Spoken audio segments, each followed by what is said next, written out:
El pacto que Dios hace con Israel en el Sinaí pretendía ser un ejemplo de la gracia de Dios para las demás naciones. Este pacto de Dios con su pueblo implicaba que los demás pudieran ver una relación cercana, estrecha entre Dios y su pueblo, pero al mismo tiempo el pacto implicaba parámetros. Así es, parámetros, límites para que el pueblo sea verdaderamente feliz, viva en paz y sobre todo reciban las bendiciones que Dios tenía para ellos. Y eso es justamente lo que en esta semana hemos estudiado. En la lección número 8 de la escuela sabática hablaremos acerca de la ley del pacto. Si quieres aprender más, quédate conmigo, que aquí iniciamos el comentario de la escuela sabática.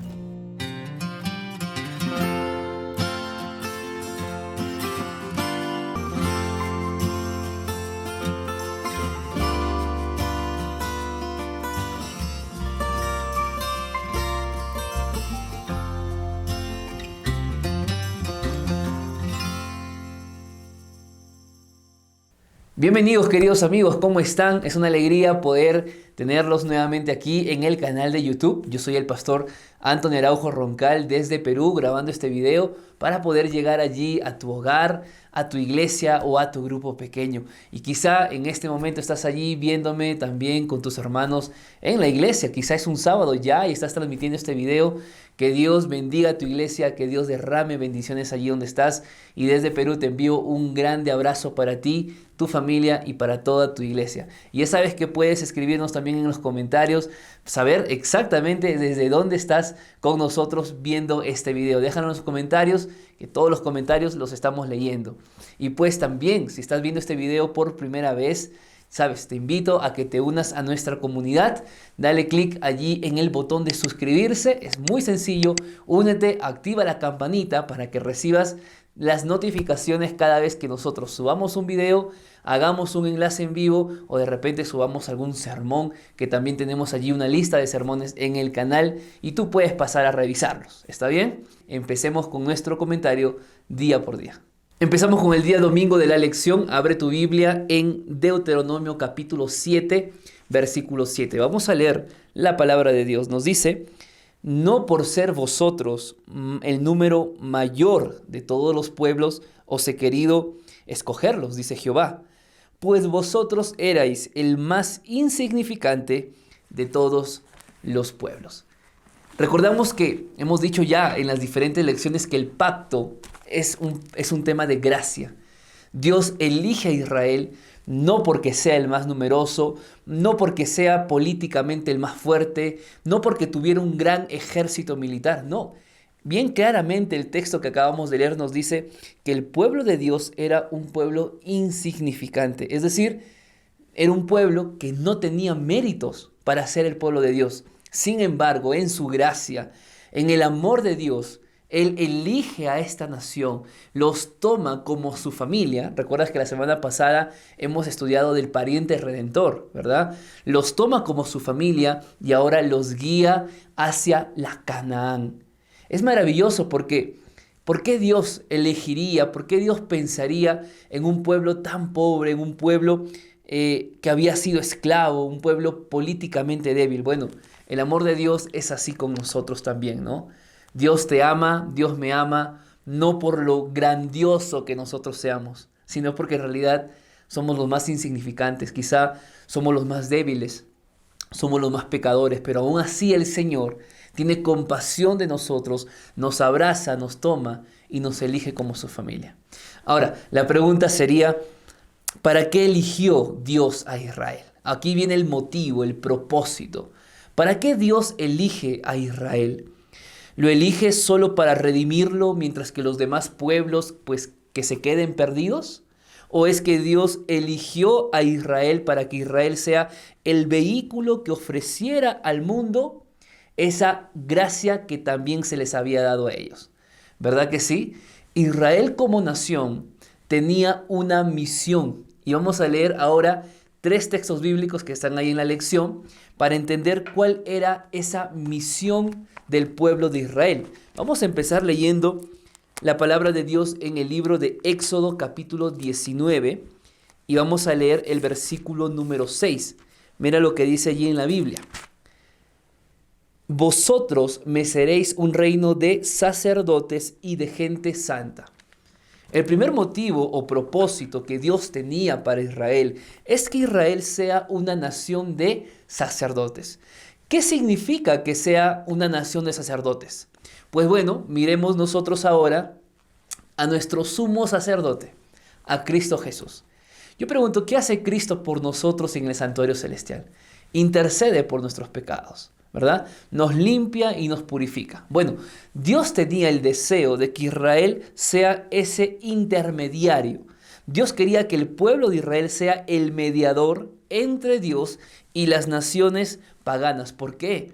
Porque era una nación santa. O bueno, eso era lo que Dios quería, que sean una nación santa. Libres, que no vivan, que no practiquen lo que las demás naciones practicaban. Ese era el llamado de Dios a Israel, ser sacerdotes, ser intermediarios. Vamos a leer un texto más que está en Isaías, capítulo 56.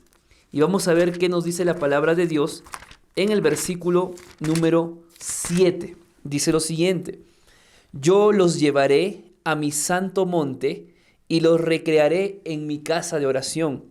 Sus holocaustos y sus sacrificios serán aceptados sobre mi altar, porque mi casa será llamada casa de oración para todos los pueblos. ¡Qué maravilloso! Dios tenía el deseo de que las demás naciones vengan a Israel para adorarlo. Nunca fue el propósito de Dios que Israel sea un pueblo exclusivo. No era el deseo de Dios. Dios quería que las gentes de todas las naciones adoren a Dios. El problema fue que Israel, como ya conocemos y lo hemos estudiado el trimestre pasado, Israel no fue un pueblo fiel a Dios. Y lamentablemente esto no se cumplió como Dios quiso, ¿verdad? Vamos a ver un último texto que está en el libro de Hebreos. Vamos a ver qué nos dice la palabra de Dios allí. En el libro de Hebreos, en el capítulo número 2, y vamos a leer qué dice el versículo 9. Dice la palabra de Dios allí: pero vemos a aquel que fue hecho un poco menor que los ángeles, a Jesús, coronado de gloria y de honra a causa del padecimiento de la muerte, para que por la gracia de Dios experimentara la muerte por todos. Es decir, Israel tenía el deber de anunciar a las naciones que había un Dios que iba a enviar a su Hijo a morir por todas las naciones para liberarnos del pecado. La muerte de Dios en la cruz, queridos hermanos, no se limitó solamente a los creyentes. La muerte en la cruz no se limitó únicamente a los judíos o específicamente a una iglesia. La muerte de Cristo en la cruz fue para salvación de todas las naciones. Esa era la misión que Israel tenía. Por eso Dios los elige, para que sean el vehículo de información, el vehículo del cumplimiento de la misión para las naciones que aún no habían conocido a Dios.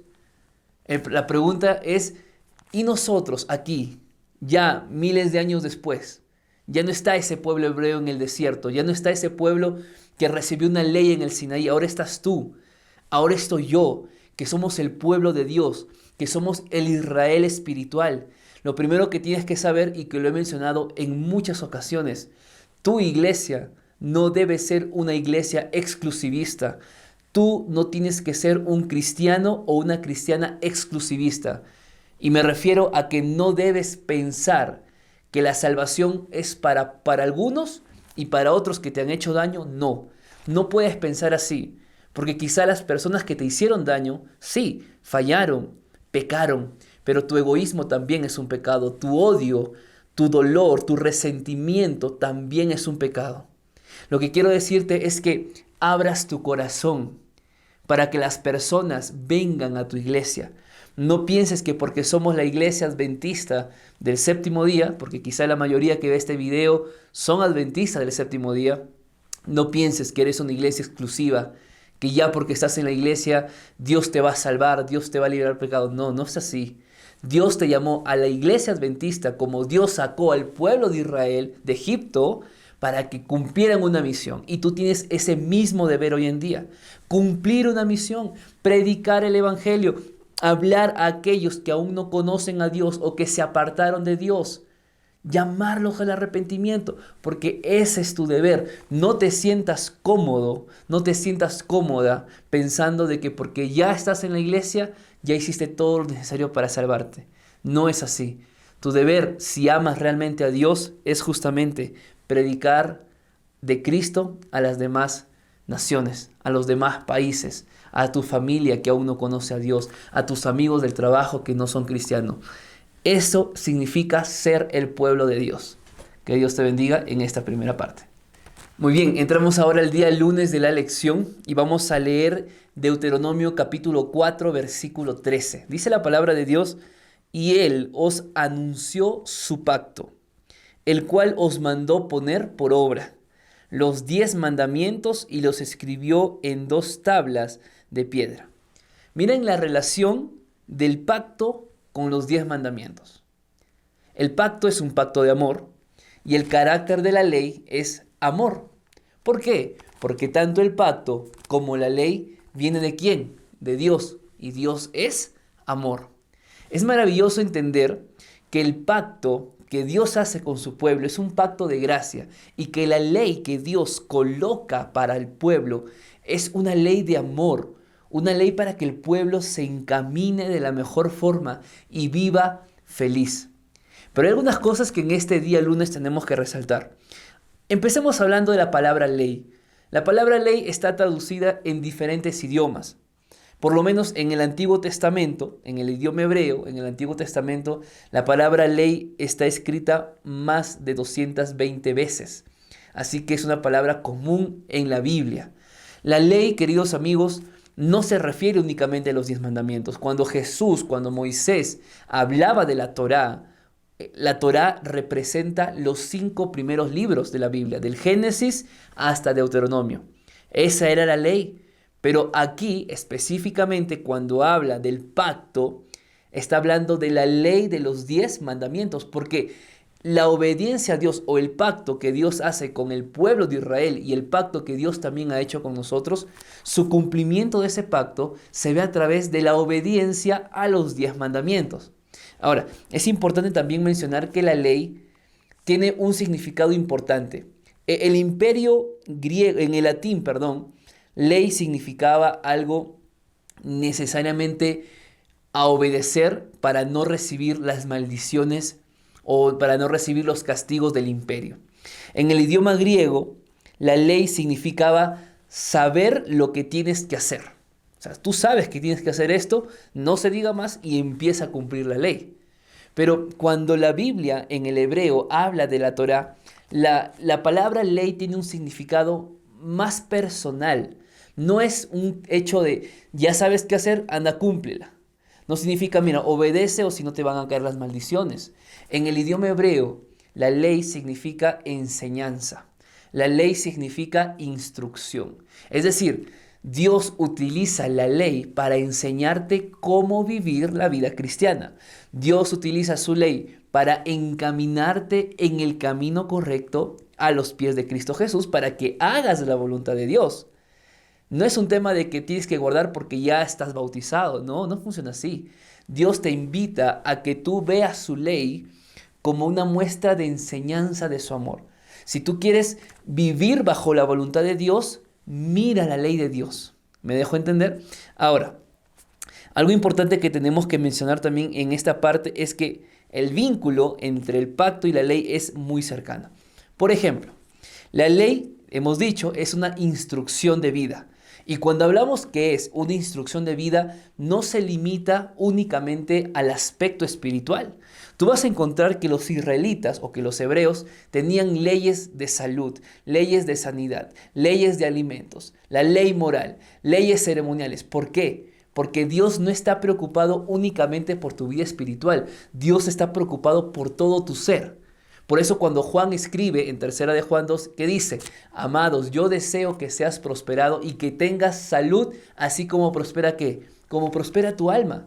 Porque Dios está deseoso que toda tu vida familiar, laboral, personal, espiritual, emocional, que toda tu vida esté feliz. Y la única forma en que tu vida puede estar feliz es siendo guiado por la ley de Dios.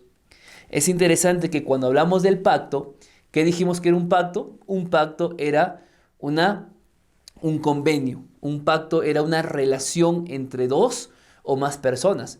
Pero cuando se hace un pacto, hay condiciones. Cuando se hace un pacto, hay reglas. No puedes saltarte esta regla.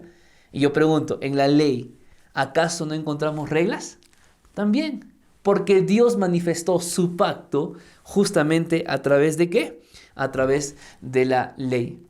Y yo pregunto ahora, ¿serán las reglas aún importantes en este tiempo? ¿O será que las reglas ya no deben tener más valor? ¿O es que podemos hacer lo que nosotros querramos? ¿Tú te imaginas o imagínate por un momento cómo sería un matrimonio sin límites? ¿Qué acontecería en ese matrimonio? ¿Qué pasaría si nosotros no tuviéramos la Biblia donde nos indica que el varón debe ser esposo de una sola mujer? ¿Qué pasaría si la Biblia no nos hablaría de adulterio? ¿Qué pasaría si la Biblia no nos hablaría de fornicación? ¿Cómo sería ese matrimonio? Sería un matrimonio totalmente infeliz. Gracias a Dios que puso reglas. Y te das cuenta que las reglas, sí, son límites, pero son límites para que tú seas feliz. No mires a la ley como prohibición, como algo que no puedes hacer. Mira la ley como un límite que Dios te pone para que no vayas al abismo, para que te mantengas en la vida feliz. Eso es lo que significa la ley. Por eso Dios manifestó su pacto al pueblo y lo hizo a través de la ley. Yo quiero leer la parte final de la lección en el día lunes que dice: el pacto de Dios con su pueblo, Israel, contenía varios requisitos que serían esenciales para mantener la relación especial que buscaba con su pueblo. Amigos, las reglas todavía son importantes, las reglas son necesarias y Dios quiso dejar en claro eso al pueblo, que si ellos querían ser un pueblo fiel o un pueblo feliz, libre de conflictos y libre del pecado, tenían que ser obedientes a las reglas que Dios colocaba. ¿Por qué? Porque las reglas son necesarias para que nosotros seamos felices. Imagínate por un momento que tú le digas a una persona que la amas, pero que tu forma de amar va a decidir cómo esa persona va a ser amada.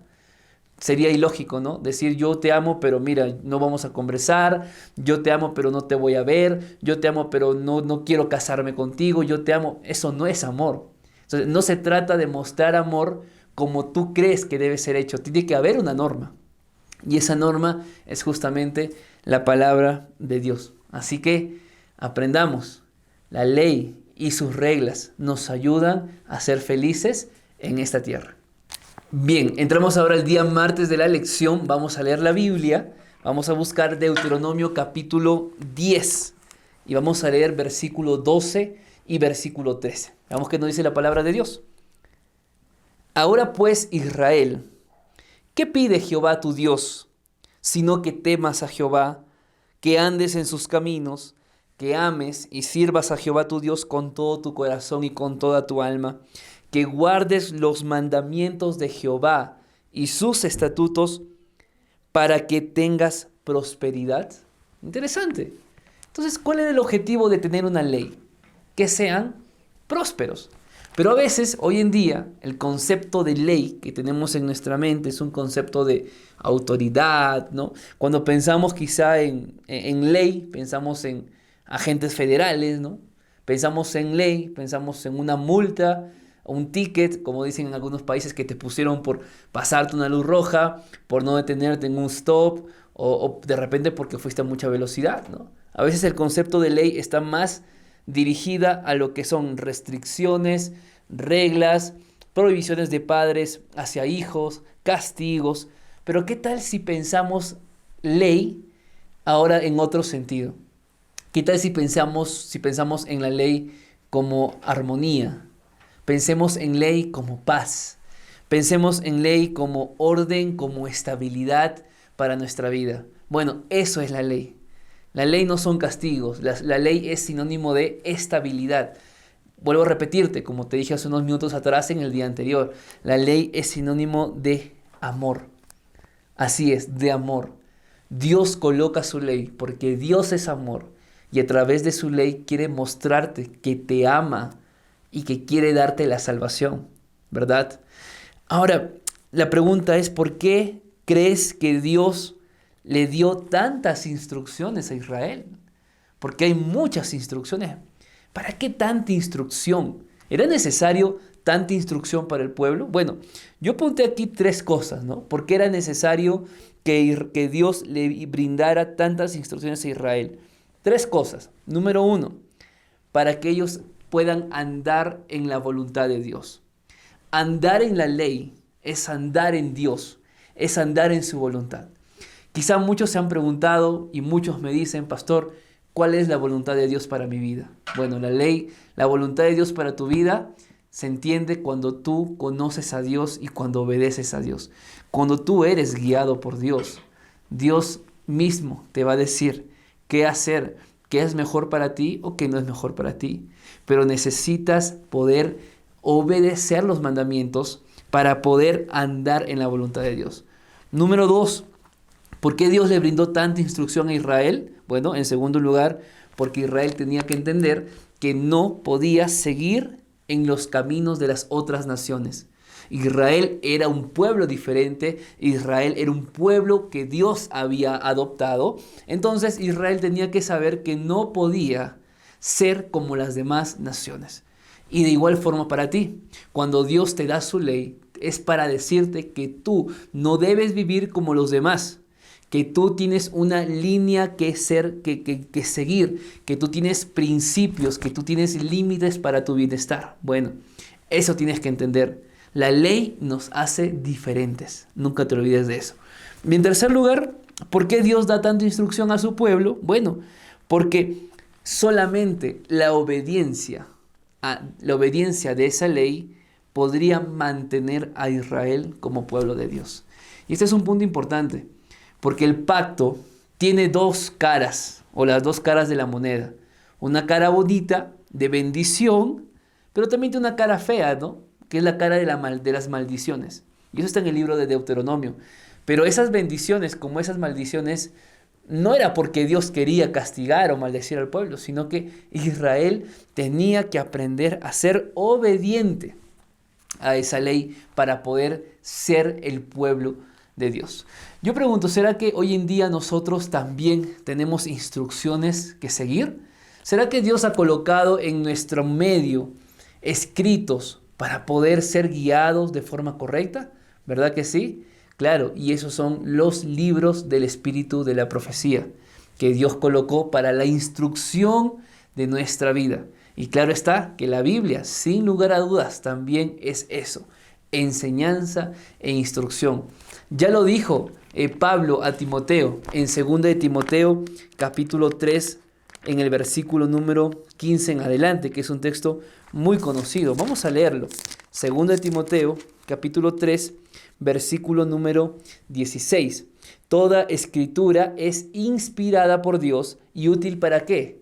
Para enseñar, para exhortar, para corregir, para instruir en justicia. ¿Recuerdan qué era la justicia? La obediencia a los mandamientos. Y bueno, el versículo 17 termina diciendo, a fin de que el hombre de Dios sea perfecto. En otras palabras, sea maduro, enteramente preparado para toda buena obra. La obediencia a su palabra nos hace personas maduras espiritualmente. Nos hace listos para enfrentar cualquier batalla en esta tierra. ¿No es maravilloso eso? Entramos al día miércoles de la lección y el título me llama mucho la atención y por aquí quiero empezar. Dice, la estabilidad de la ley de Dios. Y yo aquí pregunto, ¿por qué la ley es estable? ¿O qué significa que la ley de Dios sea una ley estable? Bueno, vamos a empezar leyendo la Biblia para entender y responder a esta pregunta. Vamos a ir al libro de Santiago, capítulo 1, versículo 17. Dice la Biblia, toda buena dádiva y todo don perfecto desciende de lo alto, del Padre de las luces, en el cual no hay mudanza ni sombra de variación. ¿Sabes por qué la ley no cambia? ¿Sabes por qué la ley no tiene ninguna modificación? Porque la ley es de Dios. Y el texto que acabamos de leer nos dice que Dios es un Dios donde no hay mudanza. Es decir, Dios no cambia. Dios siempre sigue siendo el mismo. Y Dios no tiene sombra de variación. Por eso su ley es perfecta. Porque Dios es un Dios perfecto. Ahora, veamos qué nos dice el libro de Salmos, capítulo 40. Y vamos a leer el versículo número 8. Dice la palabra de Dios: el hacer tu voluntad, Dios mío, me ha agradado, y tu ley está en medio de mi corazón. ¿Dónde tiene que estar nuestra ley, hermano? ¿Dónde tiene que estar la ley de Dios? En nuestro corazón, es decir, en nuestra mente, en nuestra cabeza. Pero lo que me gusta de este texto, que dice que la ley ha sido de su agrado, hacer la voluntad me ha agradado. Eso es lo que tú tienes que experimentar en esta vida, hermano querido. La vida cristiana no se limita a ir a un templo, a escuchar una predicación o a participar en un culto. La vida cristiana es un día a día y necesitas caminar con Dios cada día. Necesitas hacer la voluntad de Dios cada día, porque allí está el agrado de la vida. Puedes estar en la iglesia tanto tiempo, pero sentirte infeliz, sentirte vacío, sentir que hay algo que está faltando. Bueno, porque quizá la ley que tú guardas simplemente estás enfocado en la obediencia, mas no hay algo que te motiva a guardar esa ley. Quizá no estás amando a Dios como Dios quiere que lo ames. Entonces tú guardas la ley, pero quizá no te agradas. Entonces yo te pregunto, ¿eres feliz en la iglesia? ¿Eres feliz obedeciendo los mandamientos? ¿Eres feliz sirviendo a Dios? Porque lo que tienes que experimentar, y lo que la lección del día de hoy nos dice, es que tienes que experimentar el agrado en tu corazón de hacer la voluntad de Dios. Allí está el desafío que hoy tenemos. Porque la voluntad y la ley son una sola cosa. ¿Tú quieres vivir bajo la voluntad de Dios? Obedece la ley de Dios. Es así, ¿verdad? Ahora, una relación requiere consenso, una relación requiere de armonía. Si la ley de Dios no puede salvar, porque eso lo hemos dicho, la ley de Dios no te salva del pecado, ¿por qué entonces Dios la incluyó a la ley como parte del pacto? Bueno, básicamente porque el propósito de la ley no es salvar, sino definir nuestro deber hacia Dios. Si yo amo a Dios, yo voy a obedecer su ley, ¿verdad? ¿Estamos de acuerdo? Nuestro deber hacia Dios y el deber hacia nuestros semejantes. Cuando yo obedezco la ley, yo muestro que Dios está en mi vida. Que Dios esté en mi vida no solamente para amar a Dios y obedecer a Dios, sino también para amar y respetar a mi prójimo. Además que la obediencia a la ley te permite evitar que caigas en el riesgo de buscar alguna otra filosofía que llene tu vida, de buscar algunos otros conceptos para que te llenen. La obediencia a la ley te da todo lo que tú necesitas en esta tierra. Y yo cierro esta cuarta parte con un texto que es muy conocido y está en el libro de Juan, en el capítulo número 14, versículo 15. Creo que este texto es muy importante y que tú lo resaltes, que lo recuerdes siempre acerca de la ley y de la voluntad de Dios. Mira que dice Juan 14, 15. Si me amáis, guardad mis mandamientos. ¿Qué es lo que te pide Dios? ¿Que lo ames o que guardes? Él te pide que lo ames. Él no quiere que tú guardes mandamientos sin amarlo, porque ese guardar sin amar se va a volver una carga en ti que un día no vas a soportar más y terminarás dejando a Dios de lado. Tu deber no es guardar ley, tu deber es amar a Dios, porque cuando tú amas a Dios estás en la voluntad de Dios, y cuando estás en la voluntad de Dios estás feliz, Y como estás feliz de estar en la voluntad de Dios, esa obediencia a los mandamientos no lo vas a sentir, porque sabrás que eso es un resultado natural de que tú amas a Dios. Preocúpate más por amar a Dios, porque la obediencia es una consecuencia natural de tu amor justamente hacia Dios. Bien, llegamos al final de la lección. El título de esta última parte es una condicional. Sí. ¿Cuántas veces habremos dicho, qué hubiera pasado si yo hubiera tomado esta decisión? ¿Qué hubiera pasado si yo hubiera pensado un poco más en esto? ¿Qué hubiera pasado si hubiera tomado este trabajo?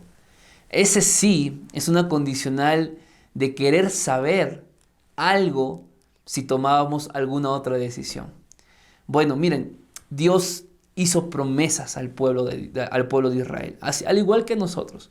Dios hace promesas, pero el cumplimiento de esas promesas para tu vida se van a dar siempre y cuando esté el ambiente necesario para que esas promesas sean derramadas. Vamos a ver dos textos bíblicos para entender mejor esta idea.